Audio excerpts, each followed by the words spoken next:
Selamat pagi Bapak Ibu Jemaat yang terkasih dalam nama Tuhan Yesus, yang ada dalam gereja maupun ada yang di rumah masing-masing. Kita akan memulai ibadah ini di pagi hari ini dengan menyanyikan lagu pujian yang pertama. Saat pagi hariku datang lagi, dan jemaat yang terkasih yang ada di gereja maupun di rumah, kami undang untuk berdiri untuk menyanyikan lagu pujian yang pertama.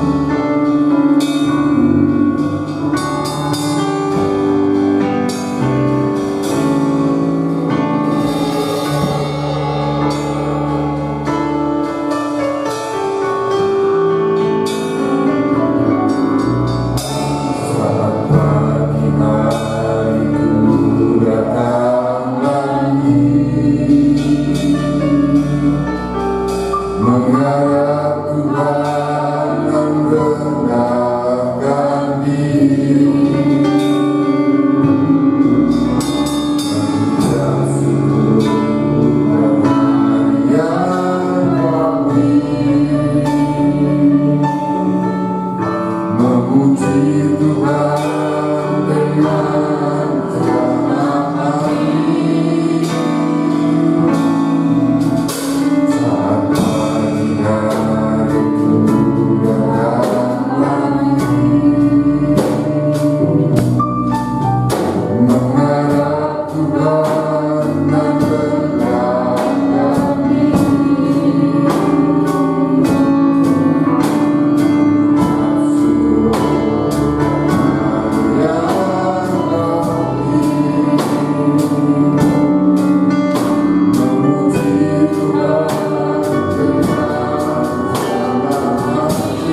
Untuk membuka akan dipimpin oleh Bapak Pendeta Sangat Dimulya.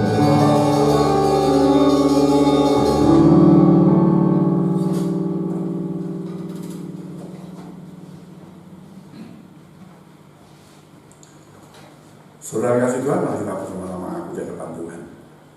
Bahwa pertolongan kita datang dari Tuhan Allah yang menciptakan langit dan bumi, dan yang senantiasa mengingat akan ciptaannya. Kiranya Tuhan memberkati ibadah kita pada pagi hari ini di dalam nama Bapa, Anak, dan Roh Kudus. Tuhan memberkati kita sekalian di dalam nama Tuhan Yesus Kristus. Kita sekalian mengaku dan berdoa. Amin.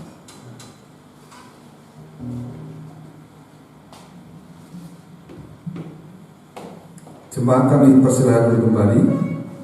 Shalom. Ada sukacita di pagi hari ini. Dan bagaimana kabarnya, sudah hampir 1 bulan kita tidak bertatap muka secara skala kecil. Bersyukur kita akan mengadakan ibadah di pagi hari ini di masa-masa pandemi yang kita rasakan dalam negara Indonesia ini.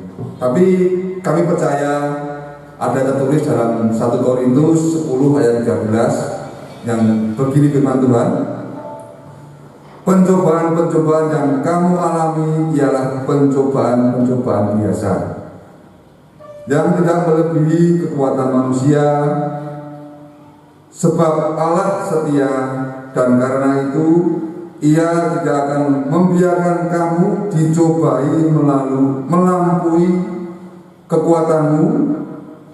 Pada waktu kamu dicobai, Ia akan memberikan kepadamu jalan keluar sehingga kamu dapat menangguhnya. Puji Tuhan, kita akan menyanyikan lagu pujian yang kedua, pujian sukacita. Kita bertemu lagi. Dan kami ajak jemaat yang terkasih dalam nama Tuhan, baik yang ada di gereja maupun di rumah, bersemangat dalam memuji nama Tuhan.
Dan pagi hari ini kita akan masuk dalam firman Tuhan dan akan disampaikan oleh Bapak Pendeta Sanati Mulyo.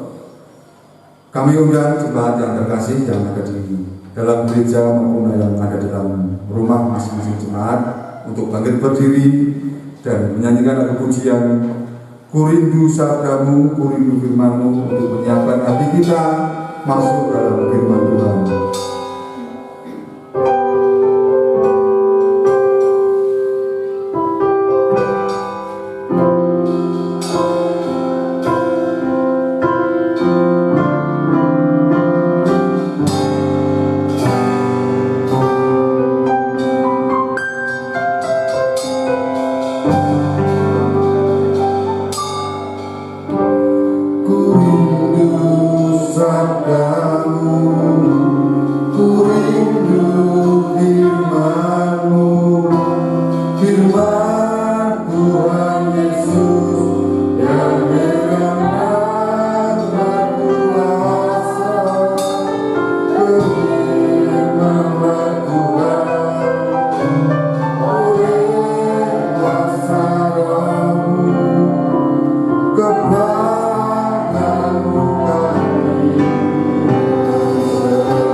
Ucap syukur dan terima kasih karena masih diberi kesempatan untuk beribadah bersama-sama di tempat tempat ini. Kami bersyukur dan terima kasih kalau hingga saat ini kami masih diberi kesehatan dan sempurna. Mengingat kalau kami mendengar kanan kiri pada tumbang sakit bahkan meninggal dunia karena COVID-19 dan turunannya. Tuhan, kami dalam mengakui dosa-dosa kami, pelanggaran kami yang kami lakukan selama hidup kami, dan kami mohon Tuhan berkenan mengampuni. Tuhan, malah kalau berfirmanlah kepada kami sekalian malam ini, karena Bapak siap mendengar. Di dalam nama Tuhan Yesus Kristus yang dalam satu. Amin. Kasih dulu Bapak Ibu. Ya. Saat ini semua berubah, situasi kondisi berubah. Kalau dulu kita meningkatkan iman dengan bersyukur dengan Tuhan, nah sekarang ini kita meningkatkan imun atau kekebalan supaya tidak gampang terserang oleh COVID-19. Kalau dulu pepatah mengatakan bersatu kita teguh, bercerai kita runtuh, sekarang terbalik. Bersatu kita runtuh, bercerai kita utuh. Ya, ya. Jadi Bapak Ibu yang dikasih Tuhan. Jadi saya ingin katakan bahwa sekarang ini situasi masih belum. Ya memang dengan adanya PPKM darurat kemarin, menurut Pak Presiden ada penurunan, artinya masih tidak perlu lagi ya Pak. Sehingga mulai tanggal 26 besok sudah akan dilonggarkan tahap-tahap. Tapi saya katakan pada Bapak Ibu, kita jangan lengah, kita masih kondisi masih belum safe, belum aman lah. Nah, kalau kita membandingkan dengan tahun 1917 sampai 1919, waktu itu flu Spanyol menjadi pandemi, panikornya menyeluruh, memenuhi jadi pandemi, karena penyakit yang memenuhi dikatakan sama seluruh dunia. Nah waktu itu penduduk dunia baru 1,5 M, sekarang 7 M, jadi berapa?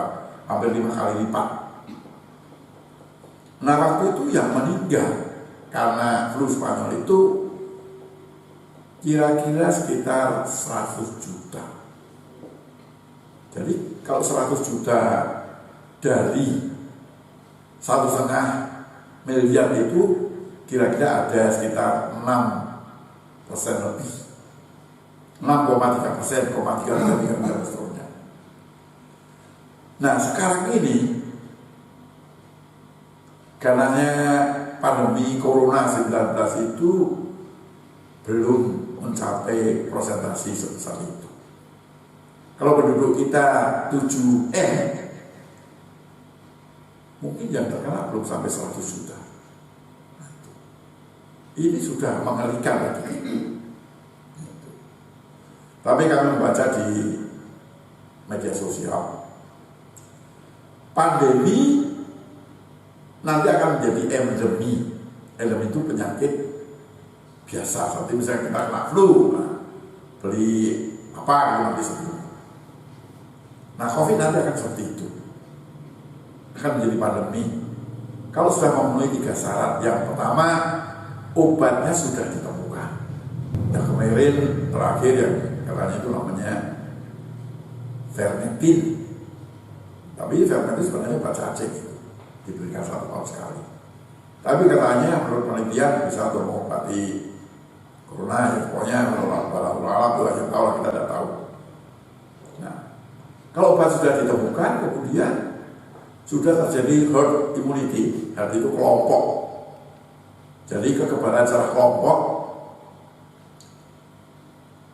itu melalui vaksin. Kalau sudah divaksin kira-kira sekitar 70% dari penduduk Indonesia, kalau penduduk Indonesia itu 270 juta, 70%-nya itu kira-kira 190 juta.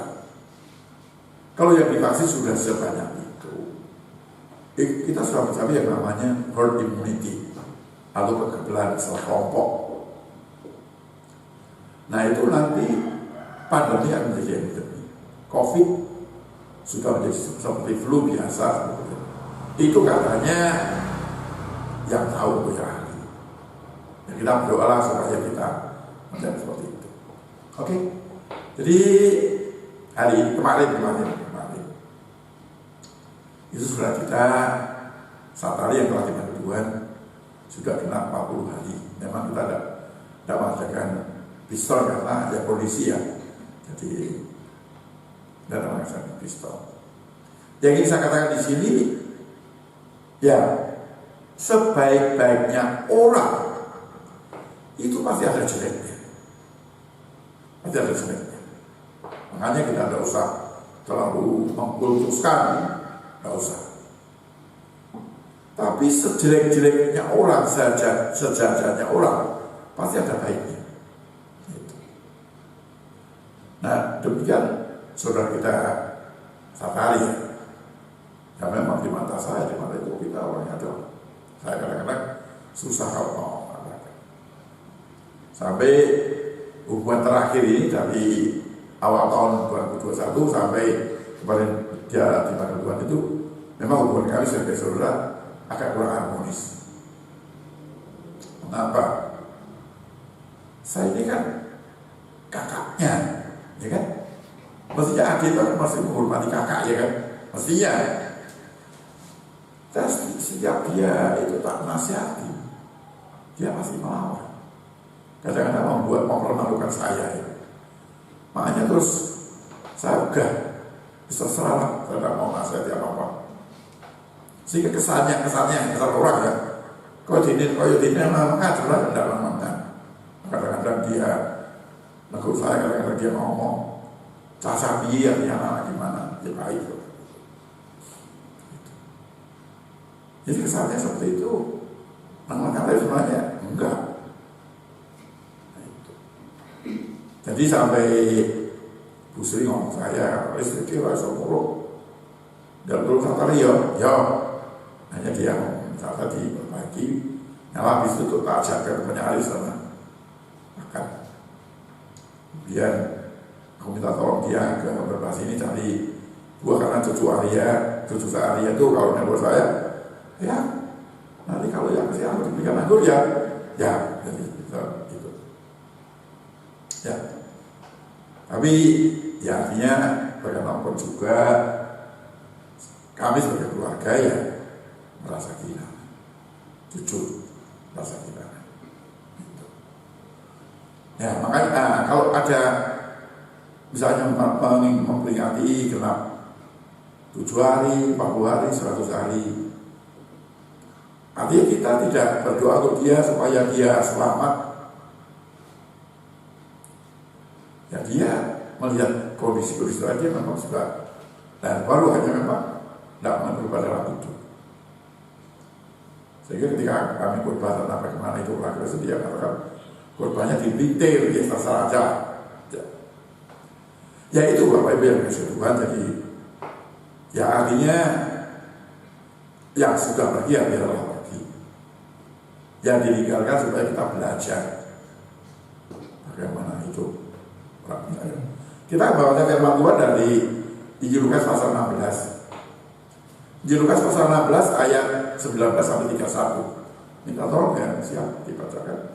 Injil Lukas pasal 16 ayat 19 sampai 31. Lukas 16 ayat 19 sampai 31. Ya. Dengan perikop judul orang kaya dan Lazarus yang miskin. Ada seorang kaya yang selalu berpakaian jubah ungu dan kain halus, dan setiap hari ia bersukaria dalam kemewahan. Dan ada seorang pengemis bernama Lazarus, badannya penuh dengan borok, berbaring dekat pintu rumah orang kaya itu, dan ingin menghilangkan laparnya dengan apa yang jatuh dari meja orang kaya itu. Malahan anjing-anjing datang dan menjilat boroknya. Kemudian matilah orang miskin itu, lalu dibawa oleh malaikat-malaikat ke pangkuan Abraham. Orang kaya itu juga mati, lalu dikubur. Dan sementara ia menderita sengsara di alam maut, ia memandang ke atas, dan dari jauh dilihatnya Abraham dan Lazarus duduk di pangkuannya. Lalu ia berseru, katanya, Bapak Abraham, kasihilah aku, suruhlah Lazarus supaya ia mencelupkan ujung jarinya ke dalam air dan menyejukkan lidahku, sebab aku sangat kesakitan dalam nyala api ini. Tetapi Abraham berkata, Anak, ingatlah bahwa engkau telah menerima segala yang baik sewaktu hidupmu, sedangkan Lazarus segala yang buruk. Sekarang ia mendapat hiburan dan engkau sangat menderita. Selain daripada itu, di antara kami dan engkau terbentang jurang yang tak terseberangi, supaya mereka yang mau pergi dari sini kepadamu ataupun mereka yang mau datang dari situ kepada kami tidak dapat menyeberang. Kata orang itu, kalau demikian aku minta kepadamu Bapa, supaya engkau menyuruh dia ke rumah ayahku, sebab masih ada 5 orang saudaraku, supaya ia memperingati mereka dengan sungguh-sungguh, agar mereka jangan masuk kelak ke dalam tempat penderitaan ini. Tetapi kata Abraham, ada pada mereka kesaksian Musa dan para nabi, baiklah mereka mendengarkan kesaksian itu.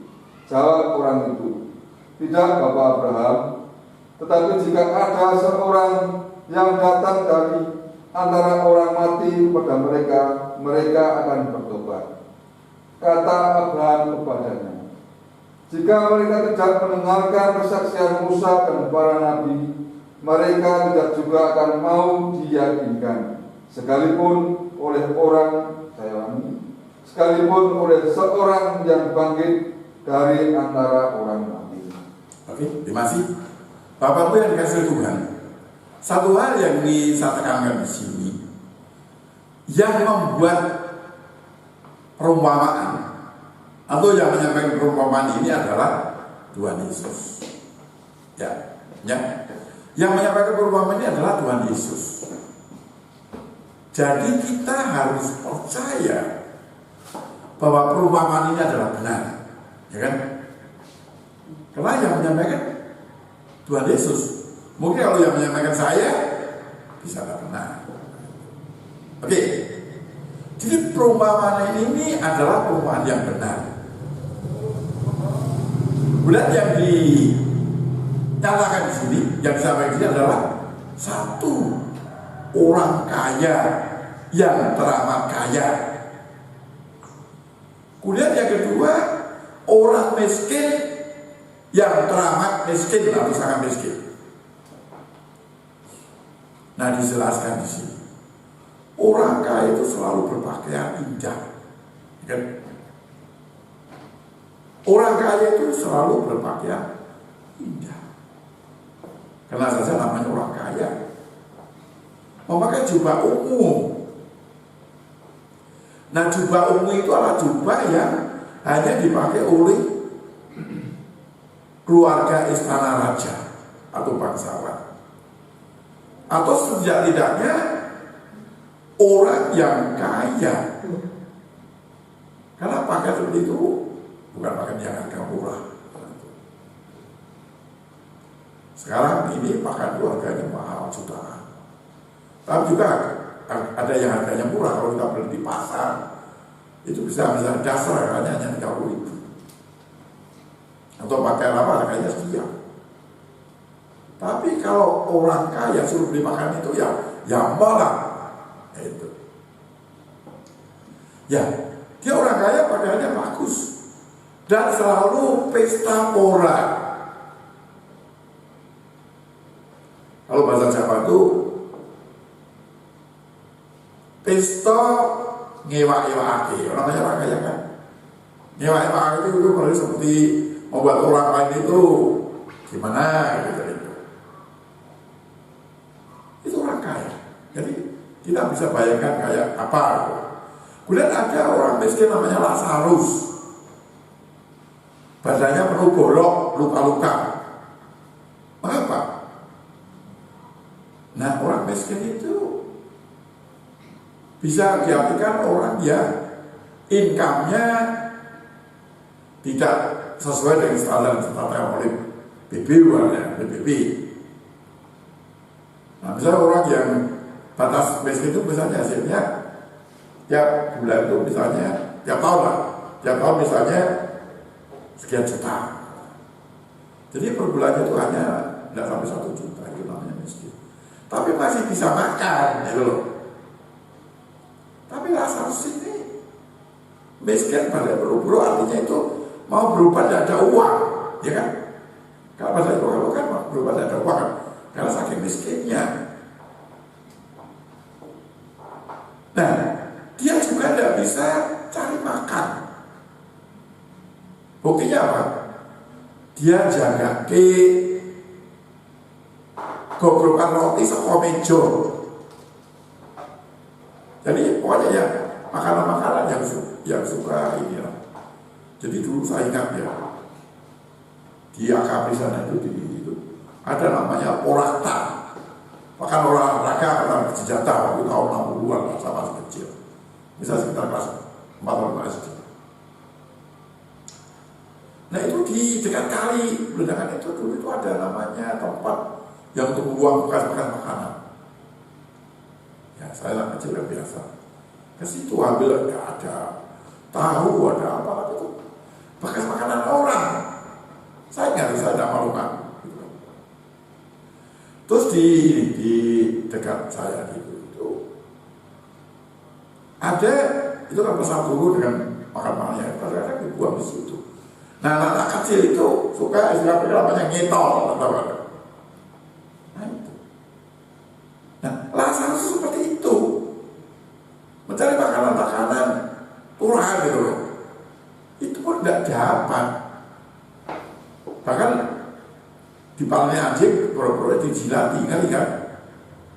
Nah, jadi kalau kita bayangkan si kaya tadi sukacita, luar biasa kan tadi ya, makan pesta terus, gitu.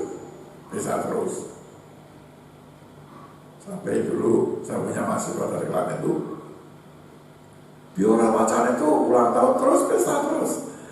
Ya memang kita bersyukur ulang tahun, kadang-kadang ulang tahun busri, kadang-kadang orang perkawinan, kadang-kadang ya kita biasa terus. Ya. Jadi orang kaya tadi senang ya, pokoknya tadi nyewa-nyewa lah bilang.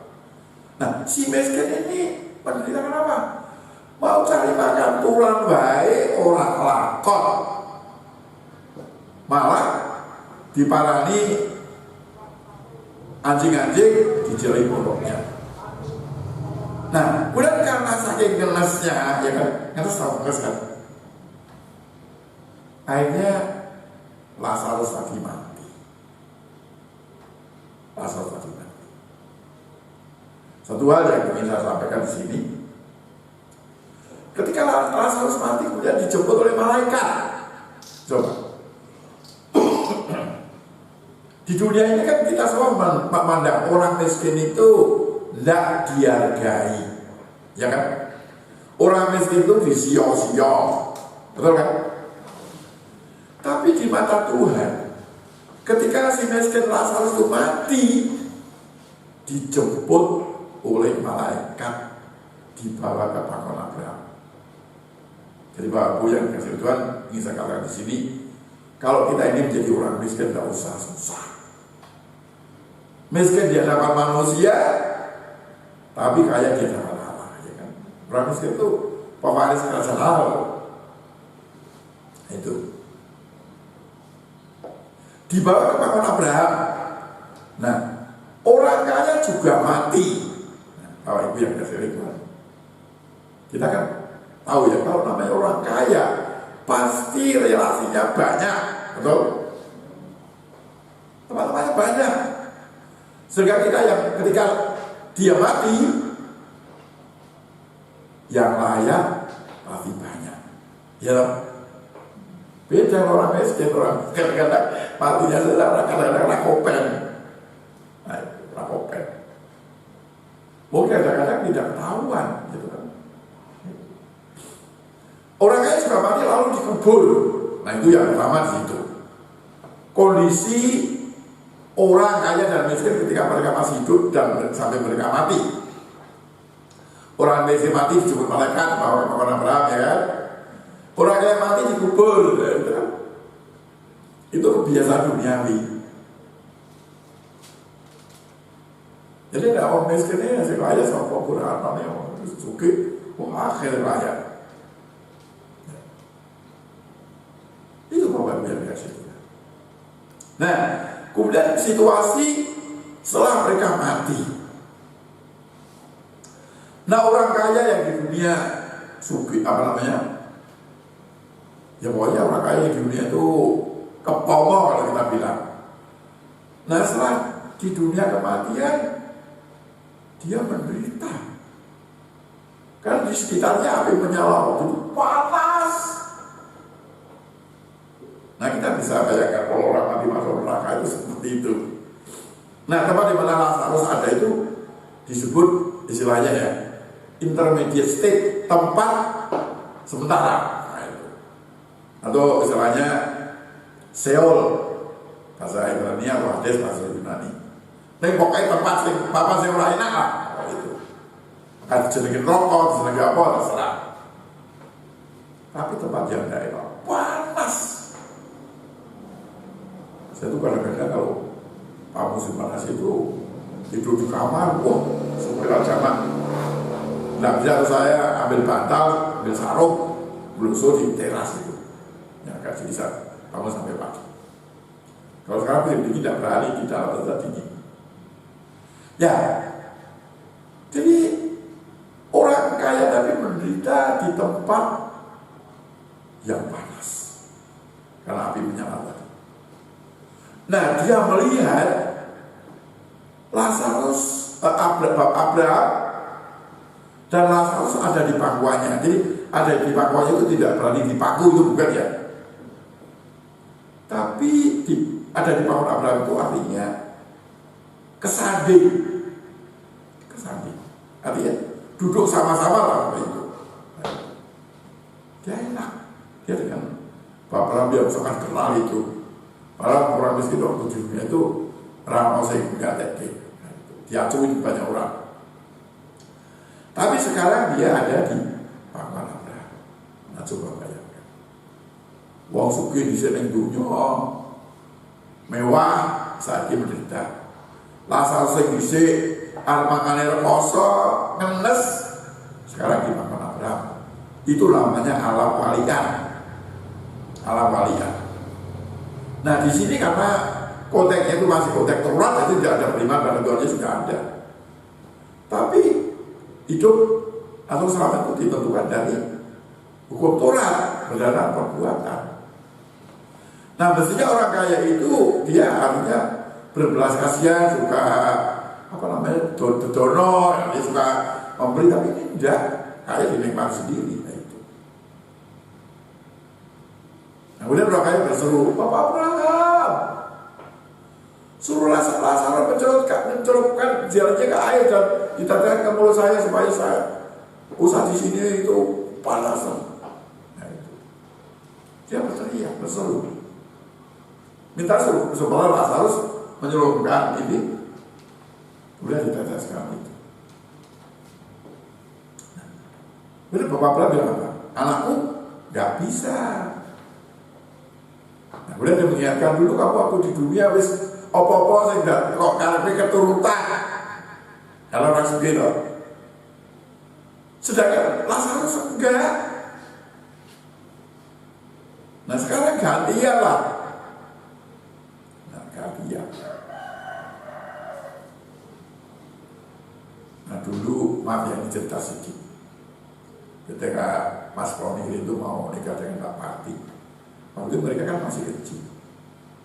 Sabila, saya tidak sela ibaratnya wong ngombe jamu iki pahite sik nek wis ana kutut kan ambil gini. Itu sama sekali Mas Modir. Tapi itu bapaknya Pak Priyo itu langsung dinikahkan jauh kalau orang tua mau apa, ya kan? Nah, kemudian berapa tahun kemudian itu si Pilatus sudah baik, itu mereka jangan mau saya dipanggil. Oh itu nggak bisa. Jadi Bapak biar kasih Tuhan. Jadi kita nikmati susahnya dulu. Di dunia itu kita menikmati susah, tapi nanti di sana kita akan menikmati bahagia. Jangan sedih kalau kita ketaman ya penderitaan atau panandang. Nah itu. Nah, jadi nggak bisa karena sudah dulu kalau sudah menikmati senangnya sekarang tinggal menikmati pahite ya kalian. Lazarus dulu yang pahit sekarang menikmati senangnya. Itu alasan pertama. Alasan kedua, di antara kami dan engkau, itu ada jurang yang terbentang. Sekolah nasor ini, ya kan? Jadi itu antara Firdaus di tahun Abraham dan Lazarus namanya Firdaus dengan Seol atau ada di antara itu ada patahnya jurang. Tapi jurang kanan orang tidak tahu. Itu pokoknya Abraham raiso tempatnya orang kaya raiso tempatnya Abraham tidak bisa. Makanya butuh Israel apa yang diminta orang kaya tadi tidak bisa. Gitu. Itu makanya ketika itu mari kita berpikir supaya ojo koyo sugi ya nyewa ake tidak ingat orang miskin. Nah kemudian dia minta kalau itu suruhlah dia, suruh Lazarus datang ke rumah bapakku, di sana masih ada 5 saudaraku, nah, supaya dinasihati, dan kubur kalau gini, ya kan? Supaya kalau sudah dinasihati mereka tidak kita patuh, supaya mereka tidak seperti aku dulu. Jadi Lazarus minta supaya orang kaya minta supaya Lazarus datang ke rumah keluarganya, ngandani, ngalam kubur gitu, ngalam akhir kosong. Tapi tidak bisa. Jadi orang kalau sudah mati langsung balik lagi. Nah kalau orang di pribadi itu namanya imajinasi. Nah itu apalah saya istilahnya Pak RT itu, karena dia melihat Mbak Yu, suami Mbak Bun itu di depan, nah itu tolong itu loh. Nah itu imajinasi. Kemudian sebelum cucu saya mati anak saya itu, karena orang mimpi katanya Pak Sono sama Mbak Bun, Pak Sono itu suami itu, mereka jalan berdua gandeng si Almira itu sampai dada gitu. Itu mimpi ya, itu yang teman-teman ya, makanya simbol apa gitu. Nah, sekali lagi orang yang sudah mati, wes kontrak habis, Israel hubungi yang itu lagi ya. Nah, mereka itu sudah punya kesaksian Musa dan para nabi. Mereka itu sudah punya kitab perundang-undangannya. Mereka itu sudah punya peraturan-peraturan, yaitu kitab agama lah kalau kita bilang. Jadi kalau mereka mentaati hukum agama, perintah agama, pasti aman, kan? Itu. Abraham berkata seperti itu, ya kan? Mereka sudah punya kitab Taurat dan nabi-nabi kan? Mereka bisa baca, mereka bisa menerapkan apa yang dikatakan dalam Taurat itu, gitu loh. Nah seperti kita itu bisa dengan firman Tuhan dan menerapkan. Dengan firman Tuhan kalau tidak menerapkan sampai mau orang Aceh. Nah kemudian Lazarus orang kaya berkata, tidak apa-apa. Mereka tidak akan bisa diperingatkan kalau tidak ada orang yang mati hidup lagi. Nah itulah orang kaya masih ngeyel. Abraham mengatakan, nek wong ini bahasa saya. Nek wong iki atine wis batuk, mangkal, mangkon, bandel. Senajan dikandani wong sing mati urip meneh ora bakal gugur, ya kan? Itu Bapak biar kasih Tuhan. Orang tegak-tegok, orang wakot itu dia tidak akan dengar nasihat yang baik. Nah itu, tidak dengar nasihat yang baik. Dia itu tetap berguguk, meromatot, nanti tetap gitu terus. Nah, itu makanya itu. Makanya kalau orang nanti tegak-tegok itu seperti itu, tidak bisa dinasihati. Bahkan, nah orang atur meneh, ngomong, neng merokok, neng kan orang-orang pas gabis. Itu kalau lagi wakal. Nah jadi Bapak Ibu yang dikasih Tuhan, perumpamaan yang disampaikan Tuhan Yesus pada kita itu pada dasarnya ada 3 hal. Yang pertama, perumpamaan disampaikan oleh Tuhan Yesus, ya kan? Kemudian yang kedua, keadaan orang ketika masih hidup. Kemudian keadaan orang yang sudah mati. Penyesalan tidak ada gunanya. Bikin dulu pendapatan, setelah kemudian tidak berguna. Oleh karena itu, marilah kita introspeksi, mawas diri ketika kita masih hidup ini. Bagaimana hidup kita? Nah, satu-satunya cara kita harus senantiasa berpegang pada firman Tuhan dalam kehidupan kita. Sehingga ketika kita mati, ketika dipanggil Tuhan, kita siap. Dan di sana kita menikmati seperti apa yang dinikmati oleh Lazarus orang miskin itu. Tetapi kalau kita kedelarung dalam tuangnya ya terus seperti itu, ya nanti kalau kita mati akan menyesal seperti orang kaya tadi. Mari kita merenungkan firman Tuhan pada hari ini. Kita doa. Tuhan, terima kasih untuk kesempatan yang Tuhan berikan kepada kami, di mana kami boleh belajar dari firman Tuhan. Tolong kami supaya kami mengerti, memahami, dan hidup kami berubah tidak sesuai dengan apa yang kami ikuti, yaitu kebidanan nafsu. Terima kasih Tuhan, terpuji Tuhan namamu dalam nama Tuhan Yesus Kristus, kami berdoa syukur. Amin. Masuk.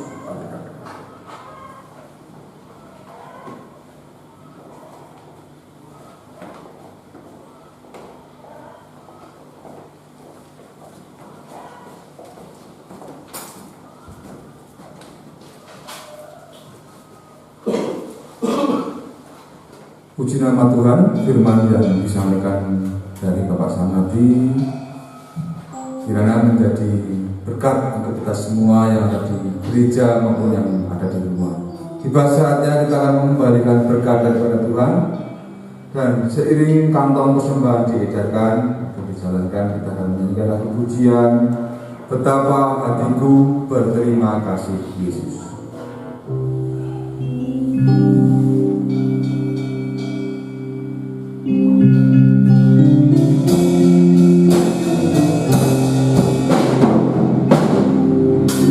Betapa hatiku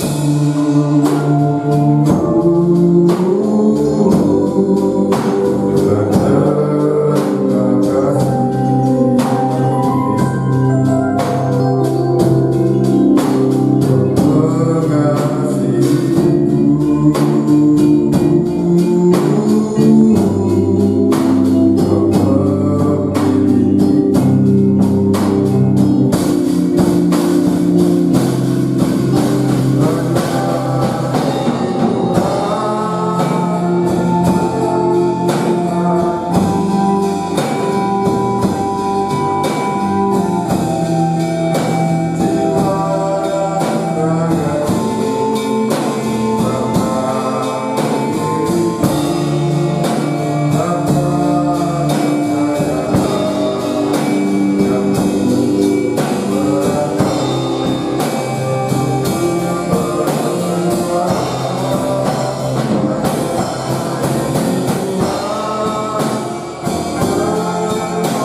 dipimpin oleh Ibu Puji Naryati. Waktu dan tempat kami persilahkan.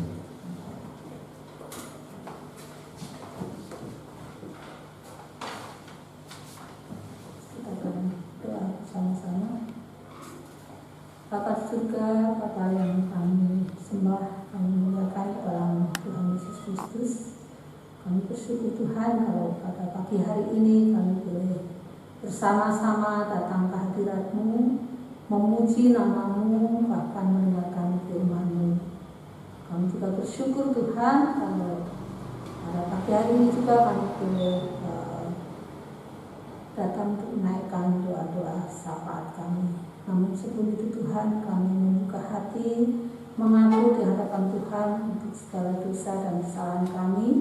Biarlah Tuhan boleh mengurapi dan menyucikan hati kami, mengampuni segala dosa kami, sehingga doa-doa yang akan kami naikkan kepadamu tidak terhalang oleh dosa-dosa kami.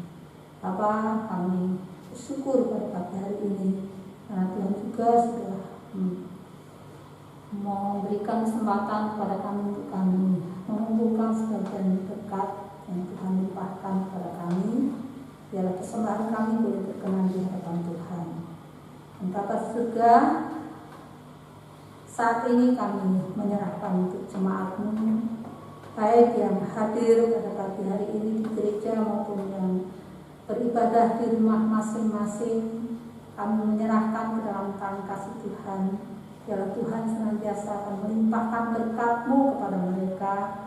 Kalau mereka ada yang sakit, biarlah Tuhan boleh menjamah, Tuhan boleh memberikan kesembuhan, Tuhan menguatkan mereka, dan Tuhan memulihkan kesehatan mereka. Kalau mereka ada yang dalam keadaan bergumul tentang satu hal, mungkin bergumul tentang ekonomi, mungkin bergumul tentang pekerjaan atau apapun juga Tuhan, biarlah Tuhan boleh hadir di tengah-tengah kehidupan mereka, dan Tuhan memberikan jalan keluar untuk setiap pergumulan mereka.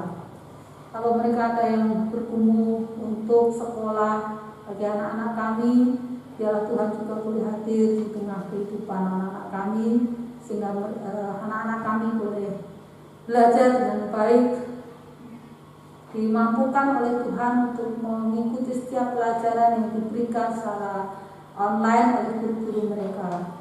Terima kasih Tuhan Yesus, terima kasih. Kami juga berdoa Tuhan untuk jemaat yang boleh bekerja baik sebagai petani, buruh, bahkan pekerjaan-pekerjaan yang lain. Biarlah Tuhan juga boleh menolong dan memberkati pekerjaan mereka, sehingga melalui pekerjaan mereka masing-masing, melalui usaha mereka masing-masing, Tuhan melimpahkan berkat kecukupan bagi jemaat-Mu.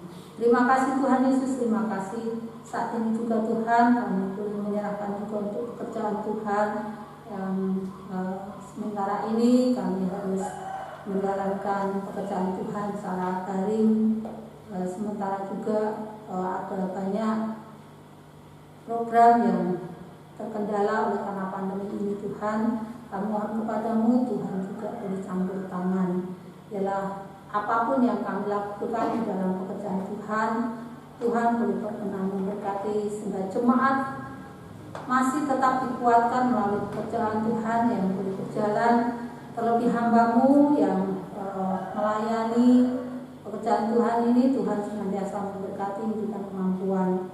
Hamba-Mu Pak Sangadi sebagai gembala kami, Tuhan senantiasa memberkati dengan kesehatan, dengan kekuatan, dengan kebijaksanaan, sehingga apapun yang dilakukan dalam pelayanan ini boleh berkenan di hadapan Tuhan dan jemaat boleh diberkati. Bapak, kami juga terus berdoa Tuhan untuk pandemi yang masih berjalan sampai saat ini Tuhan. Kami berdoa kepada Tuhan, kami mohon kepadamu Tuhan senantiasa campur tangan pada pemerintah yang mengambil kebijakan untuk program-program yang dijalankan di dalam mengatasi pandemi ini. Biarlah Tuhan juga akan memberikan pertolongan bagi jemaat Tuhan. Biarlah Tuhan senantiasa menjaga, melindungi, Tuhan menutup bungkus dengan kuasa darah-Mu, sehingga tidak satu pun jemaat Tuhan yang tumbang oleh karena pandemi ini. sekalipun ada satu dua yang mereka juga harus terpapar, biarlah Tuhan memberikan kekuatan kepada mereka. Tuhan melindungi mereka sehingga mereka tetap kuat, dan pemulihan hanya ada di dalam kuasa Tuhan Yesus Kristus. Bapa surga, kami menyerahkan semuanya ini ke dalam tangan kasih Tuhan. Kami terus menyerahkan kepada para pemimpin kami, baik yang ada di pusat, Bapak Presiden, beserta dengan jajarannya, untuk kepala-kepala daerah, bahkan untuk pemerintahan sampai ke desa-desa, RT RW, semuanya berusaha untuk mengatasi pandemi ini, menghadapi pandemi ini. Biarlah Tuhan juga terus akan memberikan kebijaksanaan kepada mereka, sehingga kami semua boleh hidup berdampingan, saling menolong, saling menguatkan satu dengan yang lain dari orang-orang yang ada di sekitar kami. Bahkan Tuhan mampukan kami untuk menjadi berkat bagi orang-orang yang ada di sekitar kami. Terima kasih Tuhan Yesus, terima kasih. Inilah doa kami Tuhan yang kami panjatkan di dalam nama Tuhan Yesus Kristus. Haleluya. Amin.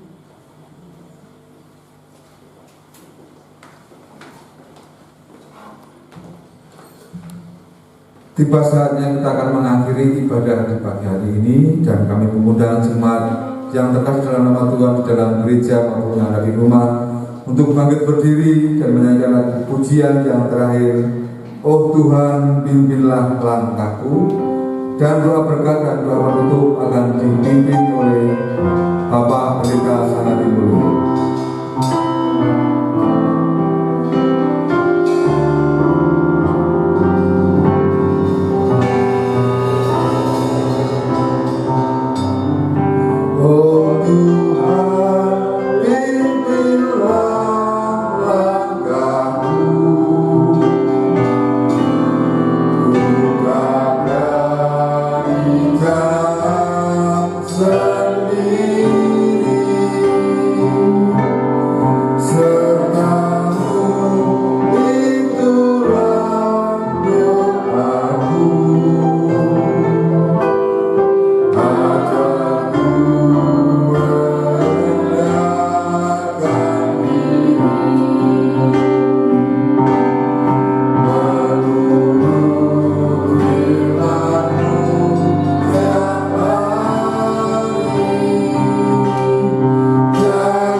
Tuhan, kami ucap syukur karena Engkau telah pimpin ibadah ini dari awal hingga akhir. Dan sekarang ini kami akan bersama-sama meninggalkan ruangan ini, pulang kembali ke rumah kita masing-masing. Namun Tuhan izinkan dengan sekali lagi datang menghadap dirimu untuk memohon berkat dari Tuhan. Kiranya berkat Tuhan berkenan memberkati kami sekalian. Sore kasih Tuhan, Allah yang telah tunggu pada Tuhan, dan terimalah berkat. Kiranya Tuhan berkenan memberkati dan melindungi saudara sekalian. Kiranya Tuhan berkenan menyinarkan wajahnya kepada saudara sekalian dan memberikan kasih karunia. Kiranya Tuhan berkenan menghadapkan wajahnya kepada saudara sekalian dan memberikan damai sejahtera. Kiranya kasih karunia Tuhan kita Yesus Kristus, kasih Allah Bapa di surga, damai sejahtera dalam persekutuan Roh Kudus kiranya besar saudara sekalian dari sampai selama-lamanya. Bapa terima kasih.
Amin.